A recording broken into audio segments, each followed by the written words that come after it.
Welcome everybody to our final Reading Africa Week panel. My name is Ashanta and I work in publicity for Catalyst Press. And we're so excited that we've had so many great panelists this week and so many people who've just shared their love of African literature with everyone. And hopefully it'll be just as great next year. I'm just going to give a quick chance for our co-host, World Kidlit blog. We have Claire Story here from World Kidlit. They are co-hosting this event with us. Claire, if you would like to just introduce yourself and what World Kidlit blog does. Yeah, thanks, Ashanta. Yeah, and thank you so much for agreeing to sort of host this with us. It's amazing to have events like this and to be able to spotlight children's literature from Africa and from around the world.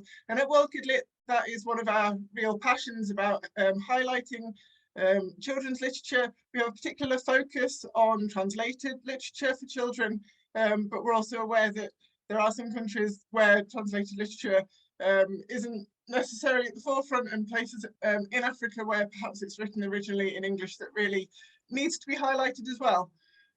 So we have a weekly blog at World Kidlit.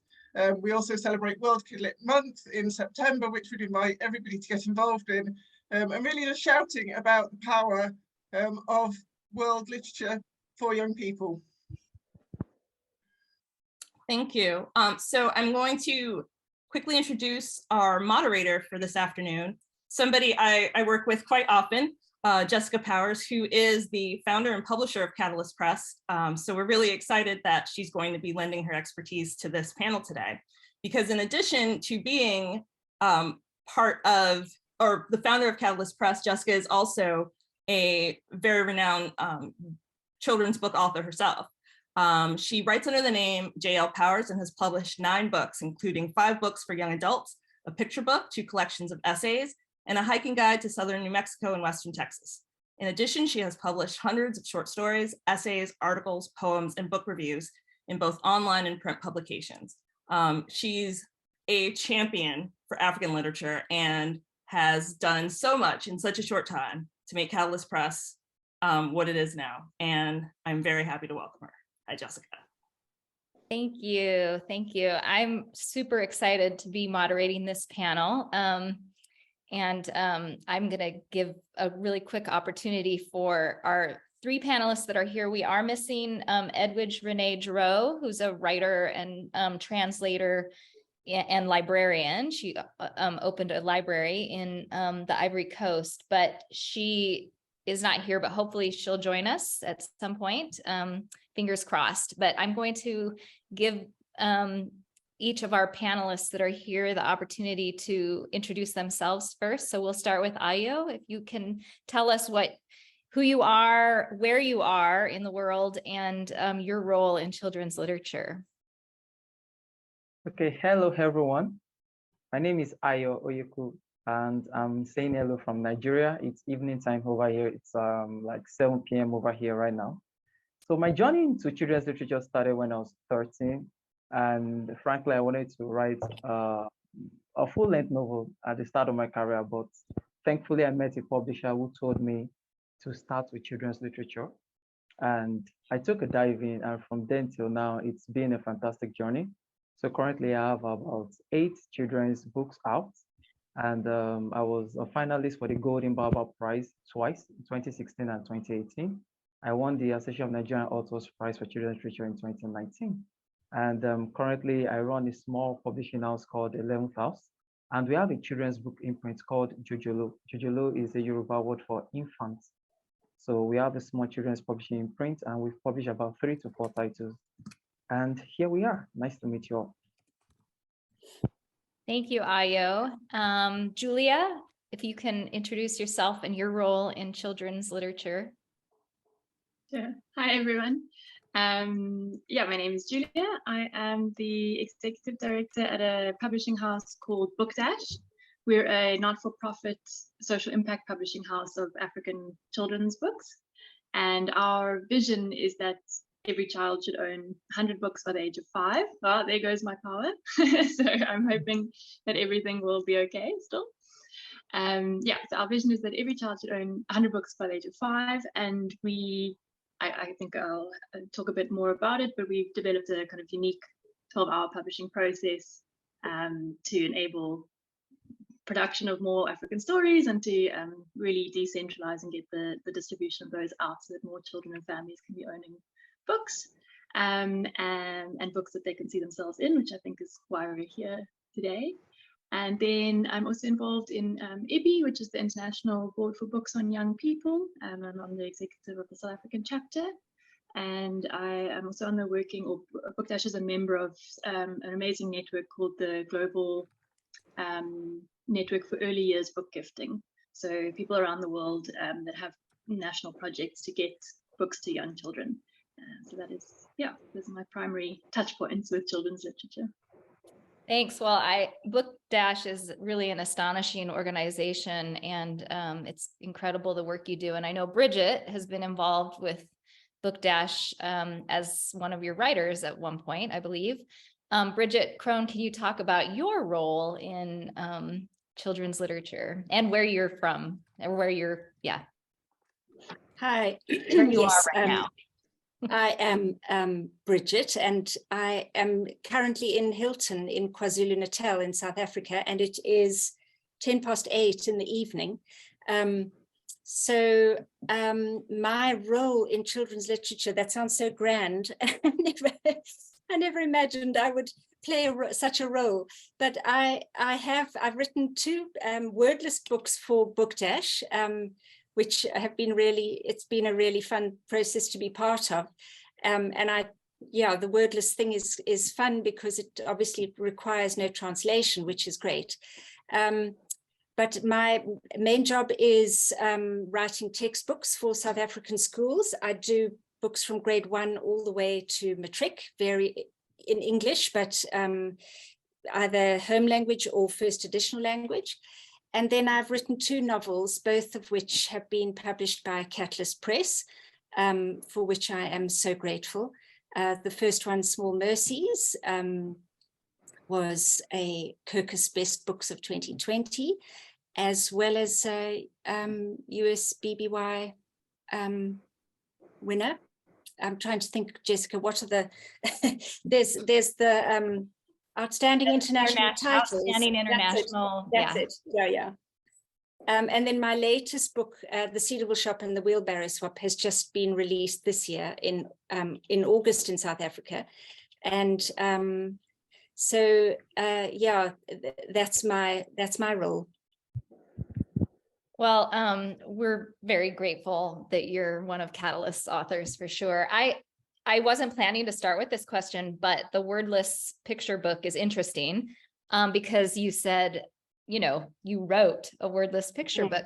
Can you talk a little bit about this? And I mean, to me, and Julia may also want to speak to this too, because you pointed out that a wordless picture book doesn't need translation and so can be really accessible. So can you talk to us, first of all, about what a wordless picture book is exactly, what it means to write a wordless picture book, and then perhaps Julia can chime in to talk about the importance of wordless picture books in this grand global scheme she has of getting 100 books in every child's hand in South Africa.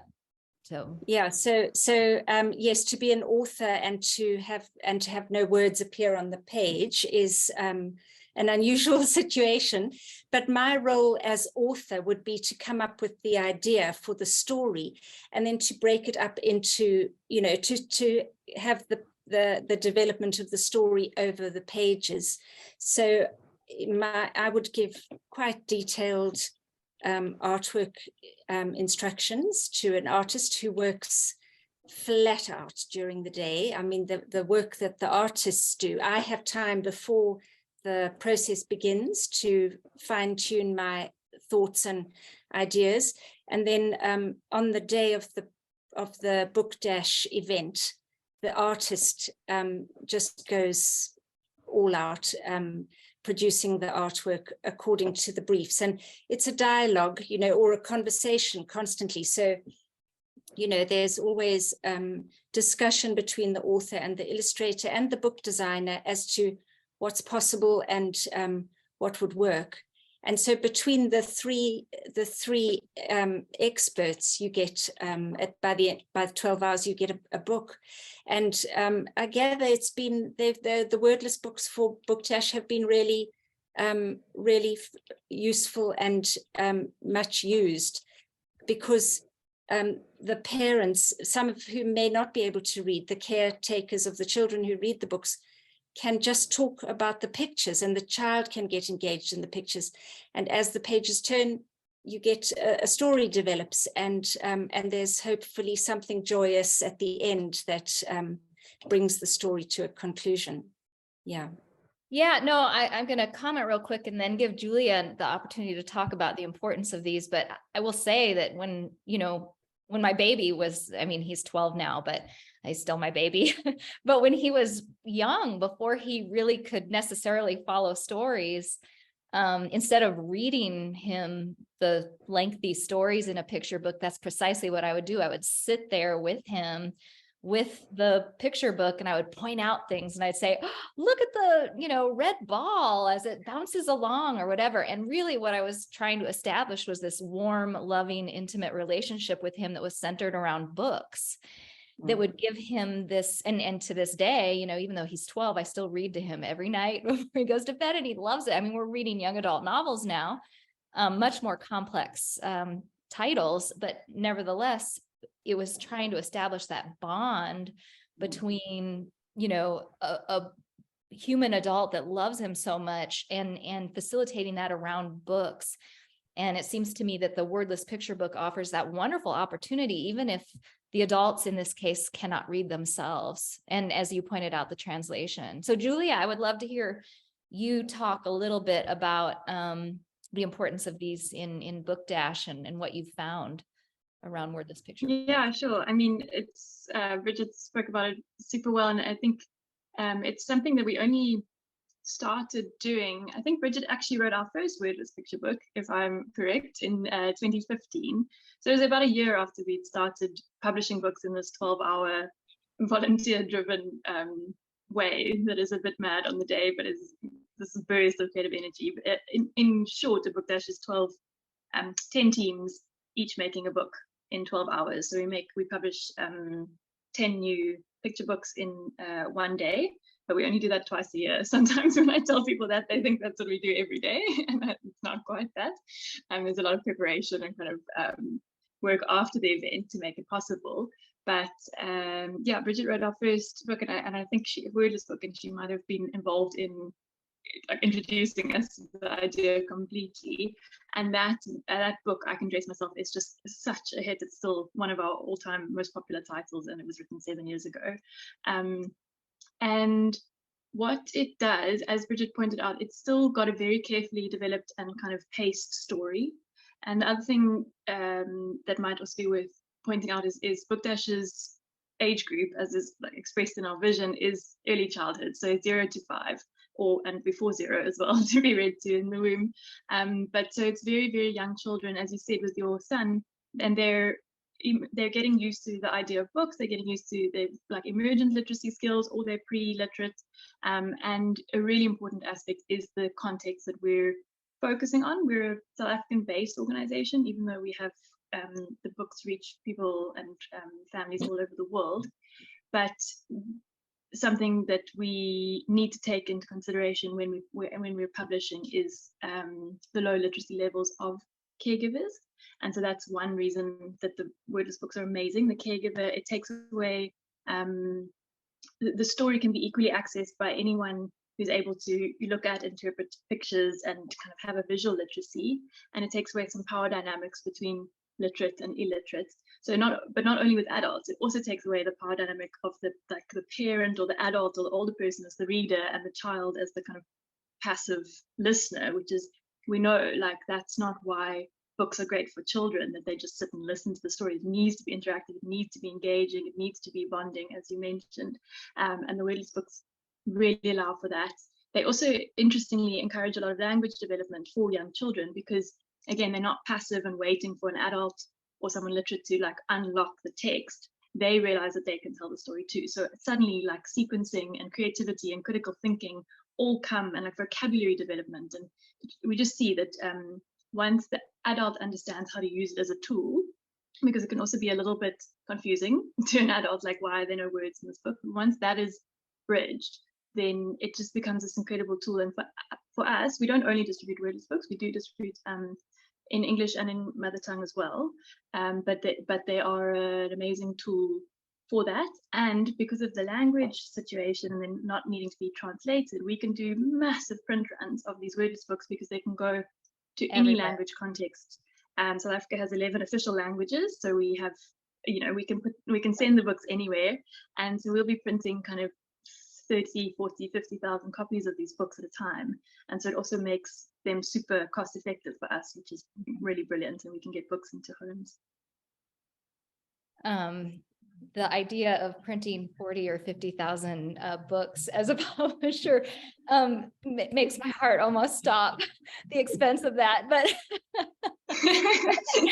yeah, but I think I don't have internet to look it up, but I think we have it's at least 40,000 of one of Bridget's, actually both of them. I think we probably between 40 and 50,000 copies have been distributed to children of those. That's incredible.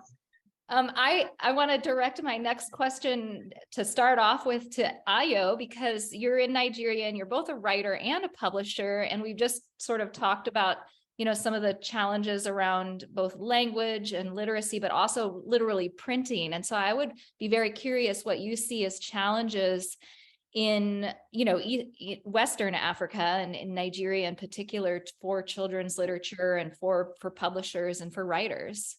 Challenges and opportunities. Oh, that's a good question. But I would like to react to the other question about wordless picture books. It's something that I also came across online, and I think it's actually very interesting. It's a way by which children can actually improve on their cognitive abilities, right? Well, I've never seen any Nigerian author so far that has done that, and I'll be looking forward to seeing us doing something in that line, because Nigeria has a national language, which is English, but we also have 3 main local languages, even though we have over 200 to 300 languages that have been spoken in Nigeria. So we have the 3 main languages, which is Hausa, Igbo, Yoruba, and there's this Creole language, which we call Pidgin too. So you can't imagine if you have like a multi-language environment whereby people speak different languages in less than 3,000 kilometers away from each other.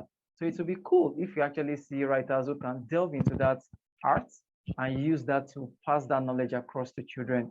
So going on to the question you've asked me, I think the main problem I think we're having in Nigeria is the government's response to education as a whole has not really been impressive. If UNESCO is saying that at least you should dedicate 10% of your budget or 15% of your budget, of the national budget to education, and you're saying that the national budget that comes out every year is dedicated like 3 to 4%. So what do you really expect? You know, so we don't have that kind of response from the government. So it really inhibits a lot. And don't forget that Nigeria is a consuming nation, which means that we don't really produce a lot of these things. So you're bringing in the paper, you're bringing in the ink, you're bringing in all the materials you need to make the books, which makes it actually quite expensive. So as a publisher, we tend to learn how to reinvent ourselves and try to work in a limited market. When I say limited market, I'm talking about in the educational space, we have 2 kinds of schools. We have the public schools and we have the private schools. So the public schools are owned by the government, which is basically for kids that are part of the lower class in the economy who can't really afford much. While you have kids that are part of the upper ladder, they go to the private schools. So a child that goes to the private schools can actually afford these expensive books because books are expensive, whether literature or academic, right? So, but those in the public school don't get to be able to afford those kind of expensive books. And it is in those expensive books that you find the quality books that can actually transform your life. That's the fact. You know, I'm not just a writer, I'm also a writer that tours. So I do reading tours, and I've been able to do readings in public schools, and I've done readings in private schools. I can see that there's a wide gap. There's a huge gap. So if you're talking about Roald Dahl, there's no child in the public school that has ever heard the name before. Whereas you're talking to kids in the private schools, they know all these names and even much more, you know. So it creates a kind of big gap between two. So as a publisher, we try to see how we can make the most of the materials we're giving, to be able to extend the book across both classes of children. So which means that we try to donate books to kids in the public schools, and we make the kids in the private schools to buy some of our books. And it's an ongoing challenge. And as an entrepreneur, I think that every challenge is more like an opportunity to come up with something that can make things easier and make things better. So maybe in the coming future, we might consider maybe digital platforms and see how we can use that to spread knowledge, like what BookDash is doing, which is actually very fantastic, which means they don't necessarily have to print millions of copies, right? But they built a channel whereby kids across the world can connect. And I think the plan was to make sure that every child reads about 100 books across a couple of years, something like that. And if they're doing that and they're using up a lot of resources to create something like that, you know, which means they're opening a channel. So what BookDash is doing is not just for BookDash over there, it's also for everybody here in Nigeria too. So people like us can always try to extend and point people to that direction. It's okay, even if you can't afford these books, they're already existing and you can actually make do with them and read them. So I think we're making progress. I need to get better. Yeah, you raised a lot of really, I think, important points around children's books and infrastructure, and it's going to be hard to tease all of these out, but I want to definitely, you know, kind of open up the discussion to think about these things, because, you know, there's this point that you brought out about education, and one question I would ask, and this is for all of the panelists, is, you know, whose responsibility is it to create, you know, a book reading culture in communities? Is it, you know, the government's responsibility, the school's responsibility, which would be tied to the government? Is it parental? Is it the community's responsibility? Is it, you know, so, and how then do we support infrastructure, whether it's education or whether it's creating bookstores? Because or, you know, publishing companies that can create affordable books, because you also bring that point up too, is that, you know, books published in a traditional way are not really that affordable to a lot of people. But also, how do people access them if there aren't, you know, accessible bookstores? South Africa happens to have a lot of bookstores, but, you know, there's a lot of countries, I think in Zimbabwe, for example, it's a real problem finding a bookstore. So we've got a lot of kind of infrastructure questions that you raised here about, you know, whose responsibility is it to create a reading culture and get books into kids' hands and have them, you know, be accessible, but also how do we create these infrastructures and how do we support these infrastructures? Those are two really big questions. So dive in, whoever wants to speak. Okay, let me start. I'll use myself as an example. So while I'm saying all this, I think the whole culture thing about reading starts from the home. So for me, I grew up in a home where my dad had quite a big library, and he's someone that is find him reading every time, and he encouraged me and my brother to read. So it's a culture that we were brought into. Now, obviously, by the time I've exhausted all the books in his library, I'll need more books, right? So my school has a library too. Then the state, my state, Oyo State, has a state library. So if you want to access the state library, you just pay like a membership fee that is about $0.25, very little amount, quite all right. And so you get access to books. So I think these books are usually supplied by, I think, Universal Basic Education. They get donation from everywhere. So that's how the books get into the state library. So that's how I started getting to have more access to more books. But that was then. As of now, most of those books in the state libraries are outdated. So which is a huge shortfall, this, which is a huge gap. If any child is going to the state library to read books, it won't be enough. It's a good idea. It's a good opportunity. It gives you the access and you can get to read these books for almost nothing, right? But at the same time, you need to do more than that to gain access to more books. So I think, let me just hold it there, which is, let's start from the home. And when you've exhausted all the books and the culture that your parents brings into reading, then you can always consider the libraries. We have lots of bookshops around, but don't forget, like I said, books are expensive. Books are expensive, you know. So then the schools also have their libraries. And obviously, if a child has the habit for reading, you have friends with which you exchange books, you exchange learning, and people come up with different knowledge and ideas on how you can get access to books, you know. So, and that way I think it gets better. So let me just. Julia, can you also speak to this? Yeah, sure. I think for me, like the most compelling reason, well, it depends who you're speaking to, but one of the most compelling reasons for creating a reading culture is that a literate population is more economically productive and more people can take part in the formal economy and generate more wealth for the whole country, and that will hopefully then feed back into the next generations. So there is like an economic advantage to having a literate population, and whenever I'm talking to kind of systemic people, that's the angle that they want to hear. So so it's a responsibility, but it's also like what's good for the country. And I do think that Ayo speaks 100% that a reading culture is going to start in the home. It's going to start when you're very young and you have positive memories of reading. But I do think that there's a role definitely for the government and the state to provide kind of basic resources around it, whether that is a national book gifting program. You know, many well-resourced countries have programs where every child born gets kind of set of books at different touch points, usually kind of like around between birth and 3 years, and then creating awareness with caregivers about why that is important, and why it's important to share books with your children before they can read, before school, and that kind of thing.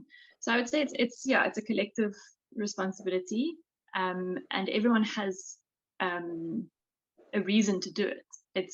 It's not just a case of we should do it because it's a good thing, but it actually it sets a child up for a really good like succeeding in their life. And the easiest way to create a literate child or adult is to get them to fall in love with reading, and they're going to do that if they have books in their lives from an early age that they can relate to and they have positive experiences with their loved ones. So yeah, we all have a role to play in this, and I think if that's the only way we're going to achieve it. If we all do come to that. I want to point out too that you know, BookDash makes its books accessible online for free. And of course, across Africa, many people have cell phones. And could access these books in that way. And it's maybe not the same thing as a physical book, but there are there are other organizations. I think World Reader also does something very similar, trying to deliver electronic books free of charge to kids who may have access via cell phones to the internet. So I wanted to point that out as another, you know, way. Bridget, maybe what do you feel like your role as an author is in helping to create this reading culture around South Africa and around the world and around Africa? Just so you know, around the world. Well, I have got a big, you know, that's a big thing on your shoulders, a big responsibility. Oh my goodness. My responsibility, I think, you know, with textbooks, I do a lot of English textbooks and a lot of readers. So I'm busy at the moment with foundation phase readers, not foundation phase, intermediate phase, that's grades 4, 5, and 6.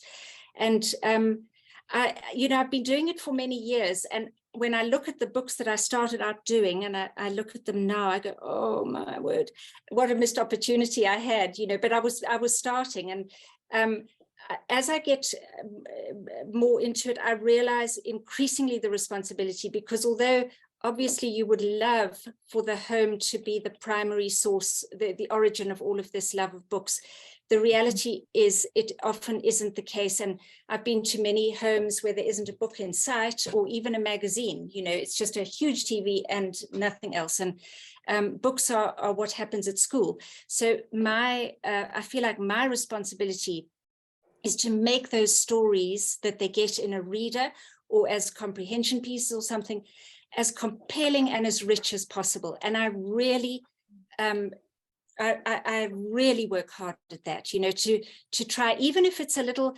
5-page story with 3 words on a page, to make it as as delightful or as moving or as and varied as possible. So, you know, I do nonfiction, poetry stuff, stories, fables, modern stuff, and just really try and hone those each word so that it's as beautiful as possible, so that kids get a taste of something wonderful that can happen, you know. And luckily the publisher that I'm currently working with, the illustrators that they have on board are world class. I mean, they're really, really good. And so the books that we've produced recently that are still going to be submitted to the government for approval, and so fingers crossed that we get the approval. But I honestly feel for the first time ever, and I've been doing this now for 15, 20 years, at last, we've got something really, really good, you know, that I would love my kids to read. I'd be totally happy. And so I feel like that's my responsibility. The textbooks don't have to be dull. And I think for many, many years, we've written these rather worthy little stories with good educational values and boring as hell. And now we've got a chance to, like, we've got more confidence maybe as a culture or something, but now we can just, you know, produce stuff that hopefully will delight and move people. And yeah, so that's what I'm trying with all my heart to do at the moment, you know, and I take it really seriously. I mean, it takes hours and hours and hours of my day, and yeah, and it's actually a privilege to be able to do it. I love what you're talking about as the responsibility of the writer, even you're not speaking as the writer of your novels, which are, by the way, delightful and funny and touching and moving. And I think any child who gets a hold of your novels that we've been privileged to publish is going to delight in it. But you're talking about that responsibility as a textbook writer. And I wonder if, I mean, I have a lot of thoughts here, but one of my thoughts specifically around what you just said is, you know, I feel like in the United States, where books are everywhere, and yes, there are homes here where people don't have books, but in terms of the richness of what we have in terms of public libraries and school libraries, it's huge, and children do have very easy access to books everywhere. And you know, if parents take their children to the doctor, which they usually do for the first 5 years of their lives, every doctor visit, they get a book that they get to take home. And so there's a lot of access around books. And I think as a result, our textbooks are really dull. And and I wonder if that's because there's this sense of, we don't need to do that there. And you're talking about needing this real responsibility because this might be the only access that children have to reading. And I think that that's a really compelling point. For your responsibility as a writer. No, it really is. And I did a poetry anthology for grade 10s, and I was very, you know, if I started to think about it, and the government made it very clear they were choosing one book for the whole country, regardless of whether you went to school in Johannesburg or you went to school in the rural area, the Eastern Cape, you'd get the same poetry book. And I thought, gosh, I don't even know how to do this. You know, I feel overawed with the responsibility, because this is the poetry, you know, and we would know how important that some of those poems that we did at school really stick. But I just thought, you know, just do my best. And now those books have been approved, and they're there in the schools, and it's amazing, you know, to think that you have that kind of reach. And there are millions and millions of kids who reading what I've selected, you know, and the readers that I'm busy with at the moment. The reach is enormous. The potential for influence is enormous, you know. So yeah, it's something I really, a huge responsibility on your shoulders there. Yep. I want to address, and this is for all the panelists, I want to address something else that you brought up, which is that, you know, now you feel like you were able to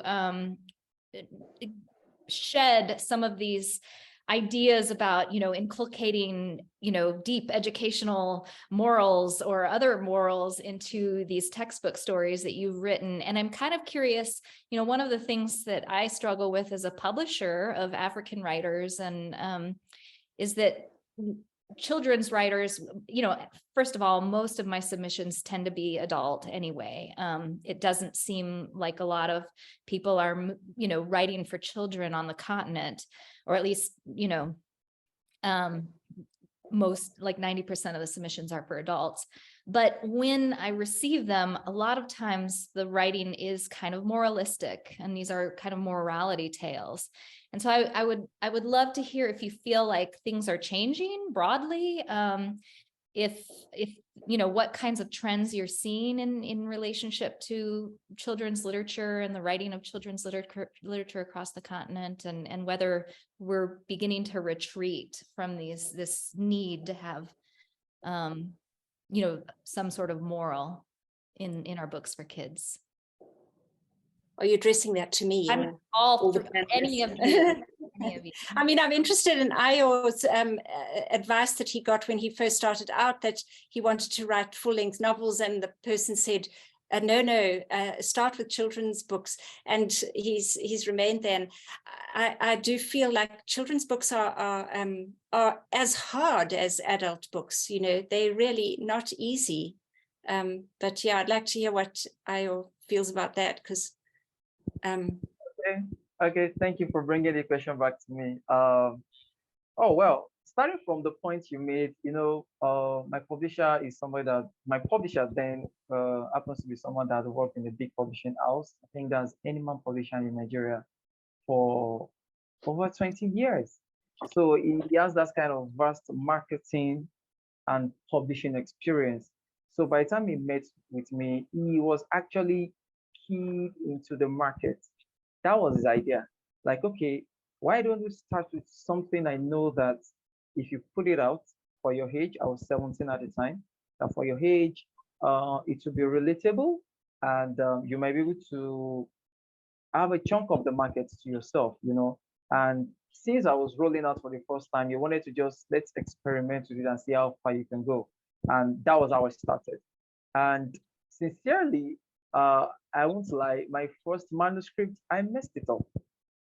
Thanks to my editors, we had to get 3 editors to work on it. And by the time they were working on it, I realized that writing for children is as difficult as you can imagine, because you're trying to make clinical sentences. So you're very intentional about every word, and you're trying to imagine it as a child too, So I had 3 editors work with me on my first and second book, and I was able to get a grasp of it. And as I grew older, when I was now in my 20s, I was already working on a young adult novel at the time. And a friend of mine now said, oh, I believe that writing for children is basically simple. It means you've stepped up and you've moved on to greater things. And I was like, I think you don't really understand how difficult it is. Okay, I think I have to go back into writing that, So I had poetry works published in anthologies. I have a young adult novel out that won an award, and I was already thinking of doing something about around historical fiction. So I just canceled everything. I said, okay, let's put more attention into children's fiction, because if you look at the Nigerian market, which is what Jessica was raising about the moral uprightness that you find in children's literature, Nigeria is a deeply religious environment. And so when you tell a story, it's important for you to always let it ring around morals and morals and morals. That's one. Then I think the second reason why we're having that setback is because most people that write children's literature in my own climb are people that walk into the genre, not people that are really skilled in it. So you are seeing a father saying, oh, I discovered that my son or my daughter or my child is lacking some kind of form of literature, So I decided to start writing. And you see mother saying the same thing, and you're like, okay, how much experience do you as a person even have in this particular genre? So sometimes you just wake up and just write. And since the readers out there already have an idea, like, okay, at the end of the day, there's something we're going to learn. So they sort of water down this particular category of writing. So you don't, as a children's book literature, you don't get that much respect as you might imagine, right? But as I grew up in this system and I kept on improving on my writing, I think I came across a book by, I think it was Min Lee, Drawn Together. And that story blew my mind. I'm like, okay, so with children's literature, with a book as small as a picture book, you can tell powerful stories, compelling stories, you know. So I started working harder on myself too. But don't forget, like I said, the market is important. If the market keeps telling people that tell a moral story, that is what will sell. So you see, most of these main publishers tend to publish books along that line because they have a market to sell to. So it is only few of us that will say, okay, let's cut out of that and let's do something fun, something humorous, something fantastic, something that kids can pick their own personal learnings from and grow with it. And even if there's nothing to learn today, somehow they'll find a way around it, you know, something they can converse on, you know. So it's something that we are trying to do. Very few of us are trying to do our best to make sure that we inject that into the society such that we don't disrespect children by limiting their level of understanding. You know, it will be unfair to say, okay, I think, let me put you in a box because I think this is how you are thinking. I think this is how I want you to think. So regardless of how the market might dictate, we're trying to do our best to ensure that we bring these other kind of stories, important stories, powerful stories, to see that we can actually influence the society so that we can have a more literate environment with thinking people. Yeah, thank you. Julia or Bridget, did you want to add anything to that? I just love what Ayo said. It's like, let's not disrespect the children. Like, they are creative and curious and capable beings. They're just, you know, like, inexperienced. And so give them something that's fun and compelling, and they will make their own learnings from it. I really think you hit the nail on the head there, about why, you know, moralistic doesn't always, it might be popular with the parents. And I do think we've got a culture of needing a story to have a kind of obvious lesson or a didactic lesson, but it takes away from the richness of the child getting the lessons from themselves. And I think these changed. It's about 8 years since I have been working in publishing and kind of involved. So I think even in that time I've seen change, but I think it's still the dominant idea that especially a children's book should have a message. We see that time and time again in our kind of writer applications, submissions as well. But I think a greater understanding and awareness is growing around reading for pleasure, and the benefit of that, and that the lesson of every book is that reading is fun, not that you must, you know, kind of not go, I don't know, not do whatever that is or whatever. But I also think that it stems from, it's not a kind of bad thing, it stems from a scarcity of print resources. So it's like we must make the most of this opportunity to teach a lesson and impart a lesson. And then I think it's also like very real, using the children's book as a method of communication, but it's just in a too kind of superficial, simple way. But they're really important lessons that someone might need to impart, and feels that children's books is a important channel to do that. You know, they're around safety, or the books that I experience are usually around safety and what not to do in order to stay safe or kind of respect your parents. So it's also, I think I try to understand where is that coming from, and it's just that the picture book genre is not right for it. It's going to put children off reading, if anything, but it's obviously still important stuff to impart. And I think the book, I've seen at children's book fairs around the world, they are also increasing their like highlighting more world literature, and especially I've been aware of the kind of initiatives to highlight African literature. And I think that those connections between African children's publishers and global children's publishers is really going to enrich that idea that it's okay to publish just joyful stuff, that is actually what's going to hook children. So that exposure for new African publishers to see what else is out there in the world and what works is going to be something, because that's what we need to do. We need to get more people publishing more books and more people buying, so that that there isn't this idea that, well, if we only publish 2 books this year, it needs to be that they have a lesson in them. Yeah, I was thinking as both of you were talking, and this idea of not disrespecting children. As a writer myself, speaking as a writer, not as a publisher, I write mostly for teenagers, not for the younger children. But to me, the best literature explores the human condition, right, in kind of open-ended ways, and that can be a lot of different things. That can be exploring, a child's interior world around fear, as in some of our classic children's picture books, but there's no lesson being imparted. You're in that world with that child. I'm thinking about like Where the Wild Things Are explores the interior world of a child's anger, and how it can get out of control. But there's never anything said like that.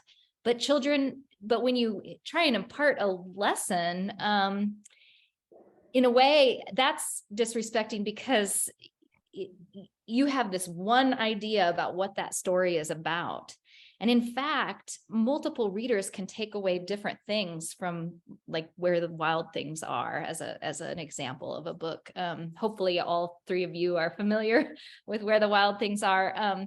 But one child may be less interested in an aspect that I think is important when I look at it as an adult reader, and how I felt around that book as a child is very different than how I feel as an adult now reading it. And so I think, books can be so much more open-ended, and is so much more respectful just to allow the reader to enter that world and take away what is meaningful to them. I don't know if that makes sense.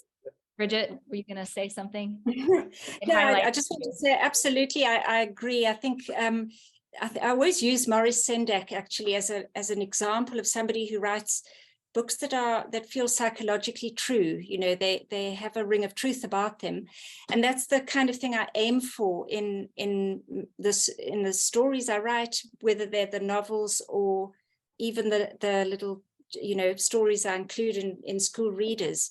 They have to have that element of truth in them, and this thing of a moral or a lesson. It doesn't, and I understand Ayo's, that in that culture there's this strong religious imperative, and people won't buy the books if they don't, and you have to get the books bought. That's the reality. But I also think when somebody reads something that's true, like Where the Wild Things Are, or In the Night Kitchen or something, there's something wonderful happens in a person's brain, and it when you're in the presence of it. It sounds a little esoteric, but you do know it, and I really aim for that with my novels, where I've got more time and more space to write. And it's been really interesting to me how many adults like to read those novels. And I like to hope that it's because they're not didactic, but they talk about things that are psychologically true. And a lot of adults, in fact, a lot of elderly people seem to love Small Mercies in particular. It's a book that has really gone down incredibly well. And but just to go back, I wanted to say something about you're dealing with dementia and Alzheimer's. Yes. And maybe it's that, and they feel that there's a respect, for that world. So yeah, it could be that, and the concerns of how am I going to survive financially, yes, got elderly characters who are, not financially secure. Could be that. Yeah, but I think if you begin with, as I was saying, with respect, if you begin with deep respect for people, and it manifests in different ways, it's not a simple thing, then where your nose is, your bum's going to follow. If you start with that, and things will go all right, but if there's disrespect and there's stereotyping, or there's flattening, or there's finger wagging, and then you're going to go off course, and I think it's taken South Africa quite a long time to get there, and BookDash, I think, do an amazing job of joyous, there's lots of wacky nonsense in those BookDash books. That's really fresh and lovely. There's some delightful stuff there. And oh yeah, I mean, I think it's taken us time though to get there.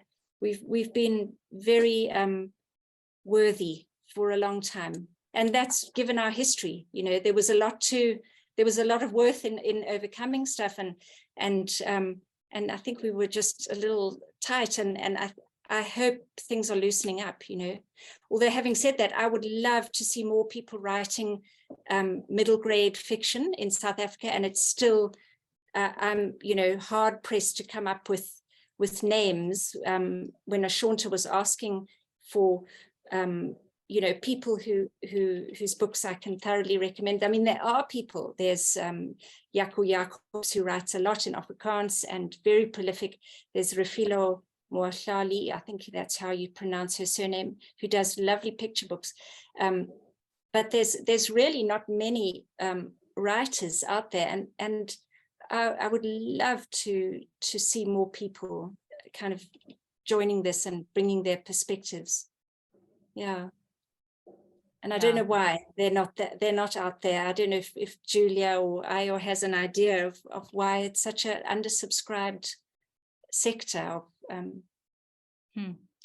just think generally that like we've said, most people don't give a lot of respect for children's literature. And it's just like, look at the global outlook or the global response to all these kind of books. Let's say, for example, Obama's list comes out tomorrow and he's picking 3 or 4 children's literature. Do you know how much influence that will bring into the system? It will make a lot of sound voice to it, so that people know that, okay, this particular genre is as important as you can imagine, or even much more important than you can imagine, right? But if the top guns out there are talking about poetry, adult novel, and stuff like that, so they kind of give credence to that particular category of writing and make it look as if it's more important.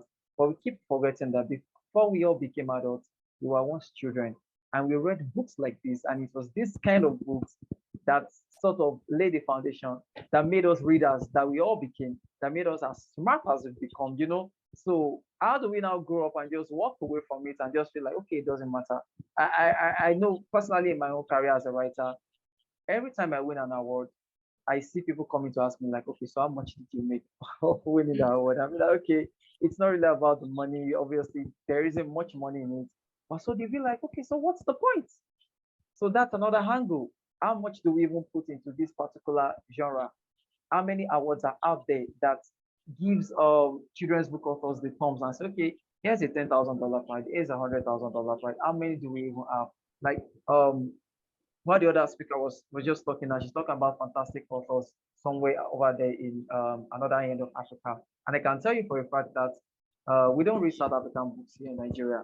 And I doubt if they read books by Nigerian authors over there in South Africa, So how do we bridge this gap? How do we have a stronger connect, Like we do something they call Ankara Children's Book Festival here in Nigeria, which gives room for some of our fantastic children's book authors to come out, showcase their works, and let people, parents, connect with it. And it's been a growing process, and it's actually beautiful to see.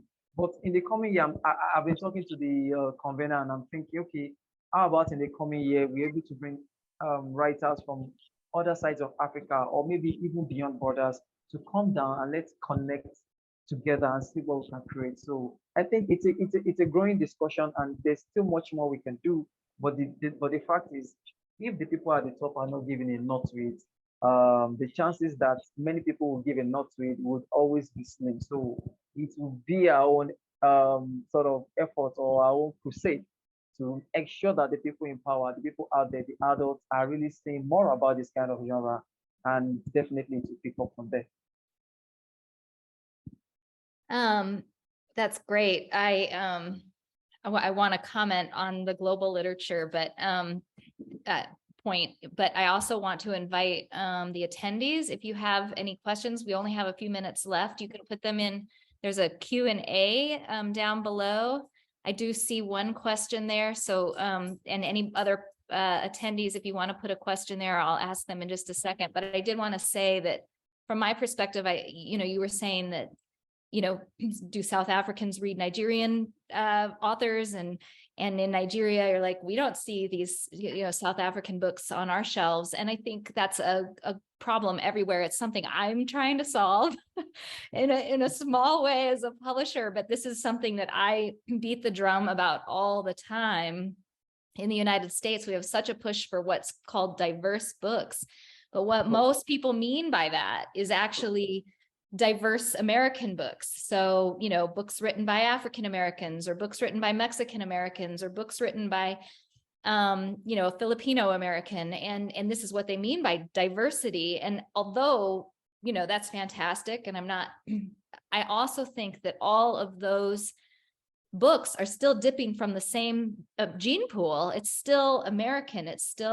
These are still ideas that are coming from the same source, right? Which is, the United States of America and our government and our education system, so in a way, they're still all emerging from the same stream of thought. And really, if we really want to think about diversity, if that really is something that we value, then we need to be reading books by people who are completely outside of the American system altogether. And this is really the only way we're going to start really, I think, solving some of the problems in our own society, is if we start seeing how other people are doing things and what's working. And, so I can get really, really evangelical about that. We need to read global literature. Okay. I'm going to pull up these questions. Aika Orloff Rodriguez asks, she says, I would like to hear what you have to say about the writing, production of books written in languages spoken in Africa. And she's talking apart from English, French, Portuguese. She's meaning Amharic, Somali, Igbo, Wolof, Swahili, Afrikaans, etc. Does anybody want to speak about, translation and opportunities for translation and how that's, working in your countries that you're familiar with?